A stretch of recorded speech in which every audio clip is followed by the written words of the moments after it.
Itong pelikulang Quezon covers what period to what period ng buhay ni Quezon? So sige, ano siya?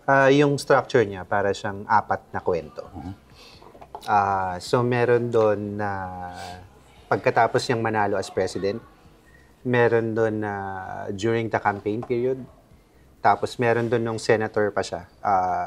Kaaway niya yung 4 na kwento na yun is basically Quezon versus someone pala. Okay. Oo. So, na-encompass niya yung away niya with Osmeña, yung away niya with Leonard Wood, yung away niya with Aguinaldo, and then pinag-away ko rin sila nung fictional character ko na si Joven Fernando. Consistent yun? Ayun. Okay. Pero bakit mo naman sabing kaaway niya si Osmeña? Bumibigay naman si Osmeña sa kanya lagi. Hindi. Well, ano sila para silang toxic na yung magjowa eh. As in, Pero ang ending, bibigay din si Sergio. Oo. So, Kaya ba si Romney kinuhuma? Oo, si Romney. Kaya nga si Romney. Yun. Grabe, no? Pero yung away siya ng away. Pero naawa ko kay Sergio Osmeña. Medyo.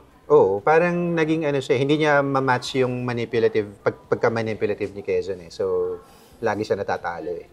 So, Ano ba to? Masyado lang siyang pure, hindi siya politician with a capital P. ang pag-characterize ni Leonard Wood sa kanya, sa libro ni Leonard Wood, he's straight as a die.